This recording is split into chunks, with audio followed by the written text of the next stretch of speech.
Hello everyone. आज मैं बताने जा रहा हूं कि अपनी तैयारी के समय क्या क्या किन किन बातों का ध्यान रखना है। तो सबसे पहले आप अपने स्टडी के लिए फोकस करें, ध्यान दें और स्टडी के लिए जो भी ज़रूरी हो उसको समय को सदुपयोग करें, क्योंकि today makes tomorrow.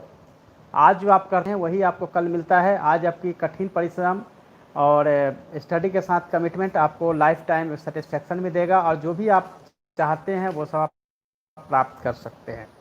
Second thing, आप जो भी पढ़ते हैं उसके लिए डायग्राम और मैप का यूज करिए। डायग्राम मैप अगर यूज करते हैं तो याद तो होती ही है, साथ ही आपको हमेशा के लिए याद हो जाता है, जिसका उपयोग आप जब भी एग्ज़ाम होता है उसमें आप करते हैं तो अधिक से अधिक स्कोर मिलता है। यदि एक क्वेश्चंस में अगर आपके मार्क्स 2 से 3 बढ़ते हैं तो निश्चित रूप से आपका जो फाइनल मार्क्स होता है उसमें काफ़ी बढ़ोतरी हो जाती है और आपके सिलेक्शन जो है वो काफ़ी हो भी जाता है। तो हम अब चलते हैं तीसरे बात के तीसरी पॉइंट की तरफ। तो तीसरी पॉइंट यह है कि जो भी आप पढ़ते हैं वो अपने फ्रेंड के बीच आप ज़रूर शेयर करें। शेयर करने से आपको जो पढ़ते हैं वो और भी ज़्यादा अच्छा होता जाता है और ज़्यादा बेटर शेयरिंग मेथड से जो भी आपके नॉलेज है वो बेटर होता जाता है और आप ज़्यादा रीच होते चले जाते हैं। तो जो भी पढ़े उसको आप निश्चित रूप से फ्रेंड के बीच आप शेयर करें। चौथी बात जो मैं बात करने जा रहा हूँ कि आप अपने खान पान पे विशेष तौर पे ध्यान रखें। अधिक से अधिक वाटर लेवल आपके बॉडी में होना चाहिए, क्योंकि यदि आपका वाटर लेवल बॉडी में अच्छा होता है, प्लेंट्री वाटर जो बिल्कुल वाटर लेवल का यह मतलब नहीं होता है कि कोका कोला या फिर दूसरे जो पेय पदार्थ है उसको पीना है, बल्कि बिल्कुल ही प्लेंट्री वाटर जो साफ़ पानी होता है उसको पिएंगे। बॉडी में मेंटेन रखना है पानी को। बदलता हुआ मौसम भी कई बार आपको डिहाइड्रेशन और डायरिया जैसी बीमारियों का सामना करने के लिए विवश कर सकती है। तो इसलिए आप अपने हेल्थ के प्रति कॉन्शियस रहें, बिल्कुल न्यूट्रिशियस फूड लें ताकि आप तरोताज़ा फील करें। पाँचवें पॉइंट की तरफ मैं चलता हूँ। पाँचवें तौर पे मैं कहता हूँ कि आप अपने हॉबीज़ और इंटरटेनमेंट पे भी खास तौर पे ध्यान दें। यदि आपकी हॉबी जो भी है, अगर आउटडोर एक्टिविटी की हॉबी है जिसको आप पूरा नहीं कर सकते हैं, तो आप निश्चित रूप से इंडोर गेम्स खेल सकते हैं। आप म्यूजिक के शौकीन हैं तो म्यूजिक देख सकते हैं, सुन सकते हैं। अगर आप मूवी देखना चाहते हैं मूवी देखिए, लेकिन अपने हॉबी के लिए कम से कम 1 घंटा का अगर आप समय देते हैं तो रेस्ट जो आपका समय होता है जो आपने स्टडी के लिए डिसाइड किया है उसमें आपकी स्टडी बहुत बेटर होगी और दुगने एनर्जी के साथ अपनी स्टडी को आप कंटिन्यू कर पाते हैं। अब चलते हैं छठे पॉइंट की तरफ जो कि ब्रेन से रिलेटेड है। हमेशा ब्रेन जो है 2 भागों में डिवाइड है, बाएं आलिंद और दाएं आलिंद। आप जानते हैं कि इसमें से क्रिएटिविटी के लिए एक ज़रूरी होता है कि क्रिएट होता रहे और चूँकि आपको दोनों ही मस्तिष्क का यूज करना है। यदि दोनों मस्तिष्क के पार्ट को अगर आप यूज करते हैं तो समुचित रूप से आपको याद और स्टडी में आसानी होती है। अब हम चलते हैं नेक्स्ट 7वें पॉइंट की तरफ जो कि बहुत ही इम्पोर्टेंट है। अपनी स्टडी को बहुत ही कंसिस्टेंसी के साथ पढ़ाई करें, निरंतरता के साथ पढ़ाई करेंगे तभी आपकी तैयारी प्रॉपर दिशा में जा पाएगी। क्योंकि कई बार ऐसा होता है कि आप जोश जोश में 1 महीने तक पढ़ाई करते हैं, उसके बाद आप बिल्कुल सरेंडर कर जाते हैं और अच्छे से पढ़ाई नहीं कर पाते हैं या फिर डिसकंटिन्यू करते हैं। ऐसे में आपकी तैयारी परफेक्ट नहीं हो सकती है।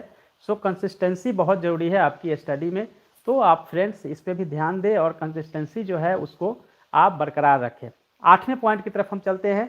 आप जो भी पढ़ें उसका नोट्स ज़रूर बनाएं, अपनी राइटिंग स्किल को अच्छा करें, क्योंकि अगर नियमित रूप से 2 से 3 क्वेश्चंस का आंसर भी अगर आप लिखते हैं तो उससे आपकी मेंस की तैयारी होते रहेगी और आप अच्छा कर पाएंगे मेंस में। अगर मेंस में अच्छा करेंगे तो आपकी सिलेक्शन की गारंटी रहेगी।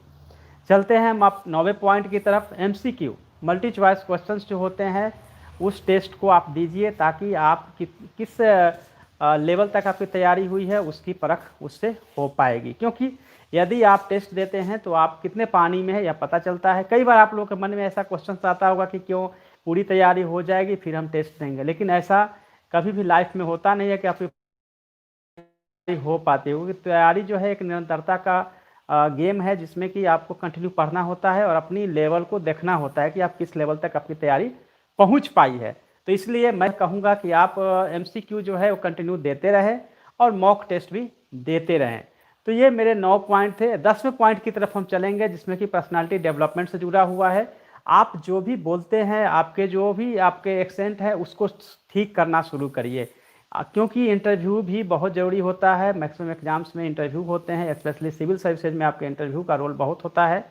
तो अगर आप अपनी पर्सनालिटी को डेवलप करते हैं, पर्सनालिटी डेवलपमेंट का मतलब है कि आपकी कम्युनिकेशन स्किल अच्छी होनी चाहिए, वर्बल नॉन वर्बल दोनों ही कम्युनिकेशन स्किल आपकी अच्छी होनी चाहिए। साथ ही आपके बोलने का जो तरीका है वो काफ़ी अच्छा होना चाहिए, आपकी आई कांटेक्ट होने चाहिए। तो इन सब बातों को अगर ध्यान रखते हैं और कुछ ऐसे लोकल लैंग्वेज का अगर आप यूज करते होंगे तो उसको भी आपको धीरे धीरे कम करना पड़ेगा, मिनिमाइज करना होगा। हाँ, एक्सेंट जो है हम बदल नहीं सकते हैं, कि हम जो बोलते हैं हमारे तरीके हैं वो डिपेंड करता है कि हम जहाँ रहते हैं, जहाँ पैदा होते हैं, जहाँ पलते बढ़ते हैं, उसी के मुताबिक होता है, उसको कुछ नहीं कर सकते हैं। लेकिन हाँ, इतना ज़रूर होता है कि अपनी हिंदी अगर मैं बोलता हूँ तो हिंदी बिल्कुल शुद्ध बोलूँ, अगर मैं इंग्लिश बोलता हूँ तो इंग्लिश बिल्कुल सही होना चाहिए। तो इन सब बातों का ख्याल खास तौर से रखना है। तो आज मैं आप लोगों को 10 ऐसे पॉइंट बताए हैं, जो 10 पॉइंट को अगर आप फॉलो करते हैं तो कोई भी एग्जाम को आप पास कर सकते हैं। Thank you friends. जो मैंने 10 पॉइंट बताए हैं वो न केवल सिविल सर्विसेज के लिए बल्कि जितने भी एग्ज़ाम्स हैं उन सभी एग्ज़ाम्स के लिए बहुत ही महत्वपूर्ण है। तो आप इसको फॉलो करिए ताकि आपकी प्रिपरेशन जो है वो सही दिशा में हो सके, और जब सही दिशा में प्रिपरेशन होगी तो सफलता भी आपके आसपास होगी और आप सफल भी हो पाएंगे। तो इन सब बातों को ध्यान दें और समय का सदुपयोग करें, क्योंकि यदि आप समय का सदुपयोग करते हैं तो आपकी सफलता में कहीं कोई रुकावट नहीं आएगी और आप सफल होते जाएंगे, कहीं से भी आपको दिक्कतें नहीं आएगी। अब मैं सेकंड पार्ट की तरफ चलता हूं, जो कि जिसके लिए आप लंबे समय से वेट कर रहे होंगे, और आज शाम से ही आपके इतने मैसेज कमेंट्स मिले हैं, जिसके बाद मुझे रात के 11 बजे लाइव आना पड़ा, क्योंकि शिक्षक नियोजन से जुड़ा हुआ है। बहुत सारे कन्फ्यूजन्स हैं। देखिए, शिक्षक नियोजन के बारे में आप सबको पता है कि माननीय उच्च न्यायालय के जो आदेश आए हैं उसके आलोक में शिक्षा विभाग कार्रवाई कर रही है। कार्रवाई नंबर 1 है कि आपको पता है कि सबसे पहले जो दिसंबर सीटेट वाले हैं उनको उस हेयरिंग को लेकर जो ऑर्डर आए हैं उसमें यह कहा गया है कि अपॉइंटमेंट हम नहीं दे सकते हैं, बट प्रोसेस को जारी रख सकते हैं। प्रोसेस को जारी रखा गया। उसके बाद डीएलएड और बीएड के बीच में जो कन्फ्लिक्ट था, और उसके बाद यह आया कि जो डीएलएड को प्राथमिकता दी गई है उस पर स्टे लगाया गया, और यह स्टे 7 सितंबर तक रहा।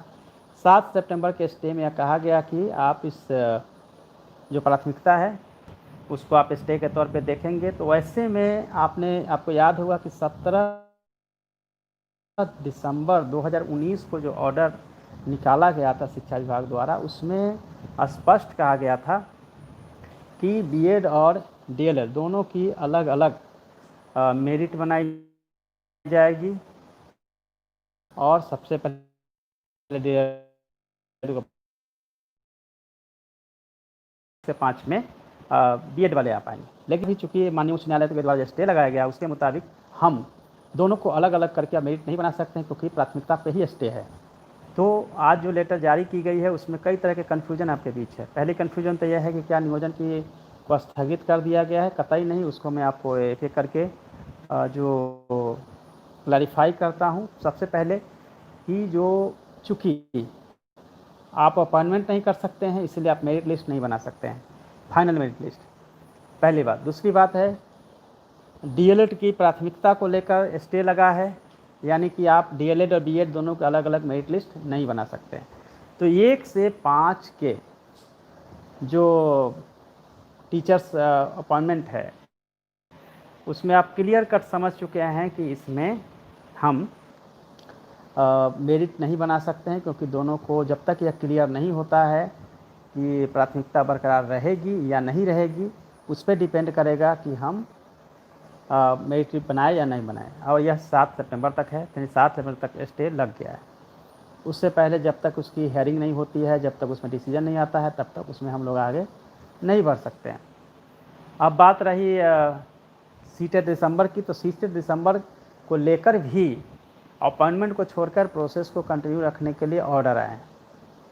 अब मैं आगे इसमें बताना चाहता हूँ कि 14 दिसंबर तक NIOS DLED वाले को फॉर्म भरने को दे दी गई है उनको ये टाइम, और 14 दिसंबर तक आप 14 जुलाई तक आप लोग अप्लीकेशन कर पाएंगे जहाँ भी नियोजन इकाई है, पहली बात। दूसरी बात, उसके बाद 14 जुलाई के बाद विभाग द्वारा समय समय पे जो निर्देश नियोजन इकाइयों को दी जाएगी उसका पालन नियोजन इकाई को करना है।